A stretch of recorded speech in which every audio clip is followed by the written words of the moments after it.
Hi, my name is Bintu and today I am going to teach you how to install MySQL Server and how to run SQL commands through MySQL Workbench. Basically, MySQL Workbench gets you a GUI technique to run SQL commands. You don't have to remember the MySQL syntax to run SQL commands.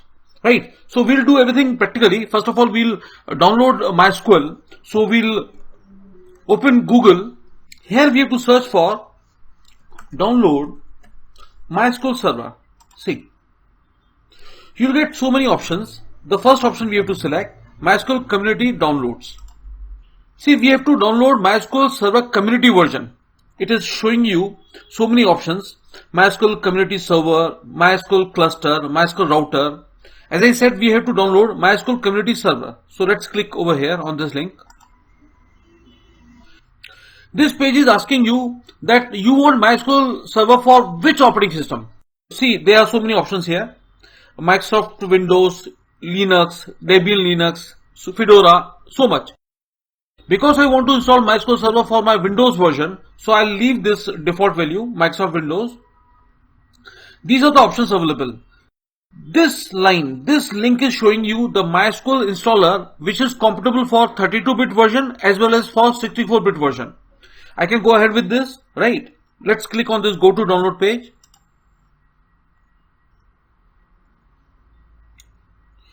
Download MySQL installer. This is showing you the options available here. It will display you the two options. One is of size 16.4 megabytes and another is of size 324.3 megabytes. Now, what is the difference between the two? When you download this, it will install MySQL from internet, right? So you have to keep the internet on, and this one is offline. That means if once you download it, it will install MySQL Server without requiring internet. So I'll go ahead with this one. I'll click on this Windows x86 32-bit installer. Let me tell you, it will work for both versions, 32-bit version as well as for 64-bit version also. I have Windows 10 64-bit version installed on my machine, by the way. So let us click on this download button. It is asking you to log in or sign up with the Oracle, right? So it is up to you. You can either create an Oracle web account. If you already have an Oracle web account, you can sign in with that. Or we can go ahead by clicking on this, no thanks, just start my download. So it doesn't require you to either sign up or sign in to your Oracle web account. So I'll click over here. This is downloading my MySQL Community Server version. I have already downloaded it for you, so I'll just cancel this. This is the file. This is a file that I have already downloaded for you. MySQL Installer Community 8.0.15. 8.0 is the latest version of MySQL Community Server, which is available on internet. So this is the MSI file, that is the executable version which is downloaded from the net. I have to simply double click it to install MySQL Server.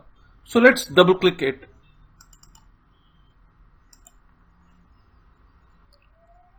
This software is asking you the permission whether it can make changes on your machine or not. So let us click on yes.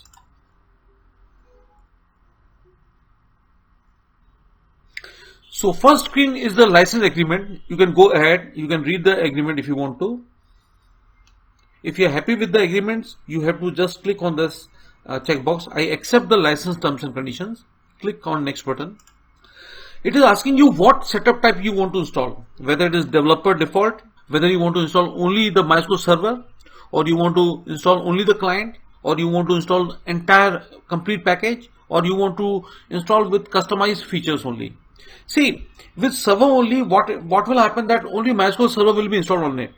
That means on this machine, no other work can be done, and other client machine can connect to the server to run SQL commands. But because I want to use this machine for other development works also, I want to work with MySQL Server and I want to develop with SQL commands and I want to develop certain applications.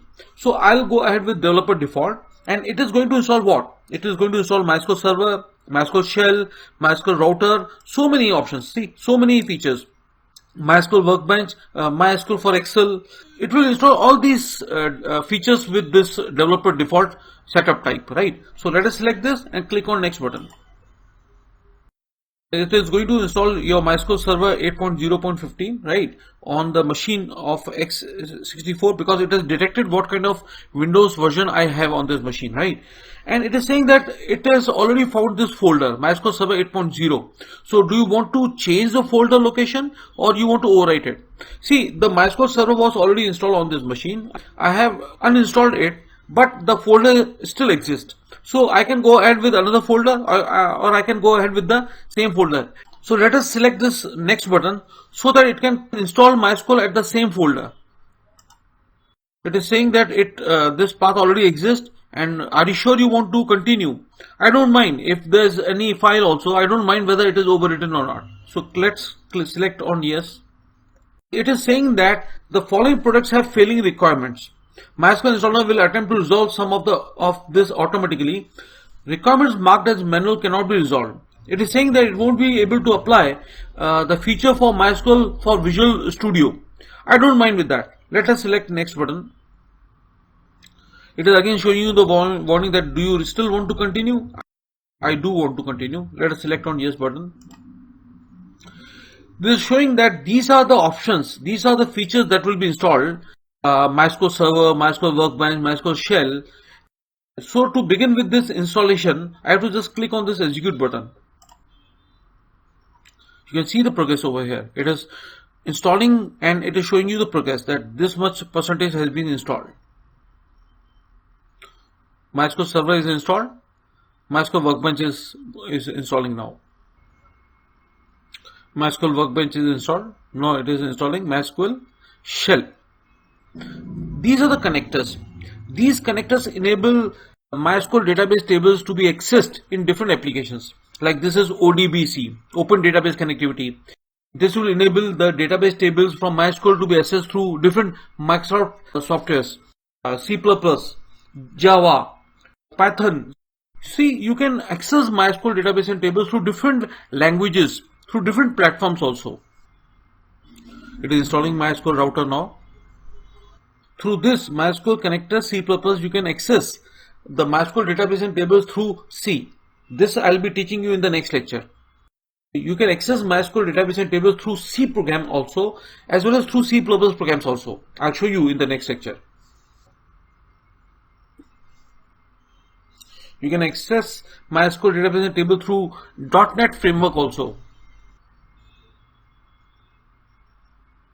See, all the features, all the products are installed. You can click on next button to move further. See, it is saying that the things are installed, but now these things have to be configured also. So let us click on next. It is asking what kind of MySQL server you want to configure. You want a standalone MySQL server, or you want to install MySQL in a cluster setup. That is, you'll be accessing it through different network technology or what. So let us select the standalone MySQL server. Click on next. It is asking you what is the kind of configuration you want. Development computer, or see, there are so many options. Server computer, dedicated computer. When you make a server computer, it will run MySQL server. You can run a couple of more web servers also. But in case of dedicated computer, only MySQL server will run. No other web server can be executed on this machine. But as I told you that I want to use MySQL server for developing different applications, I might run different web servers also. So I don't want to dedicate this machine only for MySQL. So I'll go ahead with this development computer option. Let us select this, and let me tell you, this port is the default port. 3306 is the default port to access MySQL. While accessing MySQL database and tables, you will be prompted to enter the port. This is a default port. If this 3306 port conflicts with your existing server, with any server which is already installed on your machine, you can change it. But if it is not really required, please don't change it. Let the port be the default. Also, this option TCP/IP is saying that the MySQL database and tables will be accessed through transmission control protocol or internet protocol, right? So let's keep this default option selected. Click on next button. It is asking whether you want to select the strong password encryption technique for authentication. This is required because anybody might hack into your password and can execute some unauthenticated commands. Let this default be selected and click on next button. It is asking you to enter the root password.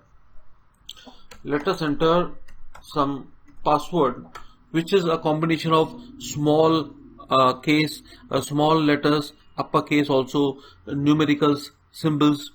And after entering it, click on check button to see whether it is a weak password or a strong password. See, this check mark says that this is a strong password and it's happy with that. Click on next button. You have to remember this root password. It will be required for accessing database and tables, right? And it will be required now also. See, this is the service name, MySQL 80. 80 is the 80 has been taken from the version. We are using 8.0 MySQL Server version, right? So this 80 has come from that version only. It is saying that it will run the MySQL as a service. This is the name of the service, and whenever you boot up your machine, this MySQL server will auto run through this service name, MySQL 80, right? See, the MySQL server needs to run under a given user account based on security requirements. So do you want to run it under some standard system account, or you want to run it through some specific user? Let it be the default. I want the MySQL server to run as a standard service through a standard system account. So let it be the default. Click on next button. See, the configuration is done, but to apply the changes, it needs your permission. It is saving the configurations right now. So just click on execute button. See, it is writing the configuration file. It is updating the firewall rule. Why it is updating the firewall rules? Because it needs to run the MySQL server as a service. We don't want the MySQL server to be blocked by our firewall rules. So it has started the server. It has updated the start menu link. So configuration is successful. So let us click on finish. So MySQL server is configured and all the configuration changes have been applied. Next step is to configure the MySQL router. So click on next button. At the moment, I don't want to configure MySQL router at all. This wizard bootstrap MySQL router to direct traffic between MySQL applications and a MySQL InnoDB cluster. We have installed MySQL as a standalone server. We are not using cluster based setup type, right? So let us not disturb this screen at all and click on finish. So what it is saying that the MySQL router is not configured. We don't require it. Let's click on next to configure these samples and examples. See, MySQL server is configured and it is running. It is asking on what version, on what MySQL server version you want to copy the examples and documentation. By doing this, what will happen that when you open the MySQL server, you'll find certain default databases and tables which you can use it in your applications. So to install these examples and documentation, it is asking you on what MySQL server you want these examples to be installed. At the moment, I have installed only one version and it is running. So, and it is selected by default also. So let it be. I have to just supply the root password to authenticate it, to enable it to make the changes on this server, right? So I'll enter the password which I just entered a couple of screens back. Click on check. Connection is succeeded, so it will be able to apply, it will be able to copy, it will be able to configure the examples and documentation on this running server. Click on next button. To apply the examples and documentations configuration, you have to select on execute button. To create databases, to create the sample databases and examples, it is running a script. See. So by executing this script, all the samples, databases and tables will be installed on your running MySQL Server 8.0. It is executing the script to create the sample databases and tables. See, the configuration for samples and examples was successful. Click finish to continue. All is done. Everything is complete. All configurations are done. MySQL Server is configured. Router is not configured. Samples and examples are configured. Let us click on next button to move further. It is saying that MySQL server will start after setup and shell also it will start. I don't want these things to be executed. I just want to click on finish. So MySQL server is installed. It is running as a service. I have to just invoke. First of all, to run SQL commands, I will start with MySQL command line client tool. So let's click on start. Search for MySQL. See, this is MySQL. And I want to run this MySQL command line client. Let's click over here. It is asking you to enter the root password. You have to enter the same password that you entered while installing the MySQL server. It should be correct. See, you got the MySQL prompt. That means the password that you entered is correct. The first command that I will run is show databases. It will show you all the existing databases which are available on this MySQL server. See, information underscore schema, MySQL, performance underscore schema, Sakila, Sys, World. These are the built-in databases that were configured for you. So let us click on use world. This is the built-in database that was provided to you. Use world. So this will invoke, this will make this database the current database. The second command that I will run is show tables, to see all the tables which are available on this world database. See, it is showing you the 3 tables which are available in this world database: city, country, country language. Describe city. Describe will show the structure of this city table.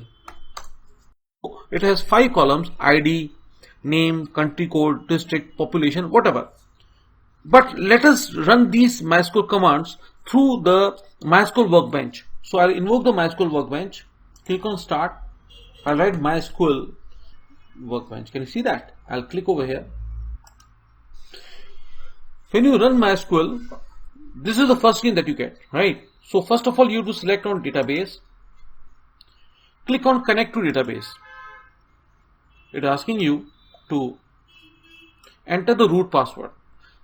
I'll click on store in vault. The password, again I have to enter the one that I entered while installing the MySQL server. Click on OK. Click on OK. See, this is that. It is showing you all the databases, Sakila, Sys, whatever it is. If I want to create another database, so I'll do what? See, can you see the options over here? See, this is that create a new SQL tab, open a SQL script file. Here you can see this option, create a new schema. Schema is what? It's a collection of database, some constants, some indexes, whatever. So it's a collection of everything. So I'll click over here. It is asking me to enter the name of the new schema. Let us enter the name as say e-commerce. So it will create a database for me. Click on apply here. It has created a SQL command for you. Whatever the option you select, it will create a SQL command for you. And when you click on apply, it will execute this SQL command to create a database for you. Click on apply. Execute SQL statements. You can see the check mark. It means that SQL statement is executed successfully. Click on finish. You can see here one database is created for you, e-commerce. You expand this node. There is no table right now. So you can create a table in this e-commerce database by right clicking onto it and click on create table. So you don't have to remember the SQL command to create a table. Just click over here. See, it is asking you what is the name of the table that you want to create. Let us give the name as users. Right, and it will be created into which database? E-commerce. It is asking you what is the name of the column that you want to add. I want to name the first column as email address. It should be of size varchar 50,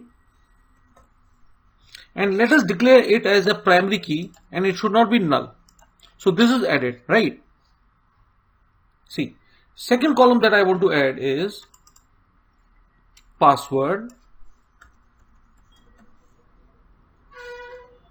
See, I'll declare it as, see, after entering the name as password, when you click on tab key, you have to come down over here to define its rest of the details. I want to declare it as a size of varchar 50. I don't want to make it primary key. I don't want to declare it as non-null. User can also enter null value for the password if he wants to. I won't declare anything. I won't enter anything here. If I want, I can specify for a documentation what this field is for. For example, I can declare that this column is for entering password of the user if I want to. Third column that I want to add is address of delivery.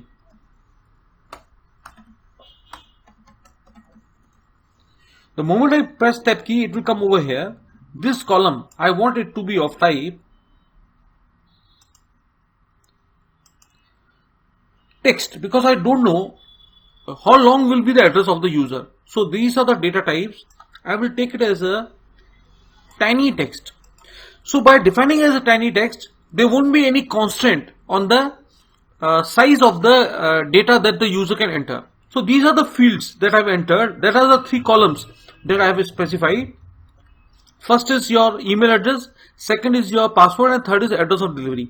The moment I click on apply here, see, this is a SQL statement that MySQL Workbench has created for me. First is email address, varchar 50 not null, and it is also declared as a primary key.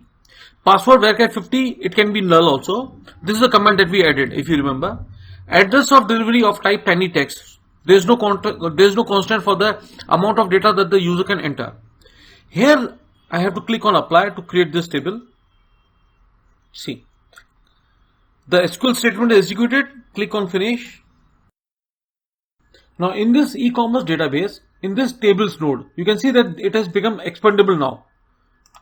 See, it is showing you the users table that we just created, and in the columns node, just expand it. See, there are 3 columns: email address, password, and address of delivery. Can we enter the rows here? Of course, yes, we can. Right click here. See, when you right click on it, under this send to SQL editor node, you will see here insert statement. Click on the insert statement. See, this is the insert statement that is created for you. Here you have to just replace the values. For the email address, let us enter, say, first email address I want to enter is bmharwani@yahoo.com. This is one email address. For the password, let us enter, say, gold. I am entering everything in single apostrophes because these are strings. And here is the address, say, anything you can enter. After entering the 3 values for the 3 columns, here you will see,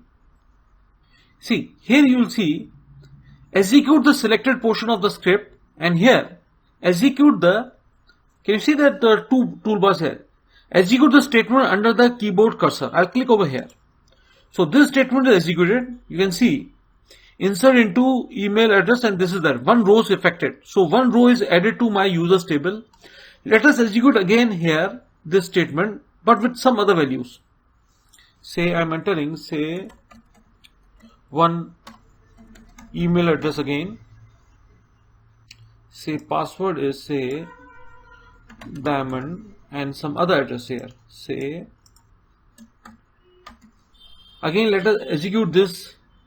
Execute the statement under the keyboard cursor. Click over on this tool. See, again let's see. This statement is executed. 1 row is affected. Let's see it here, whether it is really showing it. Right click on the users table. Select rows. Click this option. It will show you this SQL statement, and here you can see the output. It is showing you the 2 rows that you added into this users table, which is the table of this e-commerce database, and you can see the 2 rows over here. Let's confirm it through the MySQL command line tool, which is here. Let's click the MySQL command line tool. Here I'll execute one SQL statement, select. First of all, I'll go into the e-commerce database.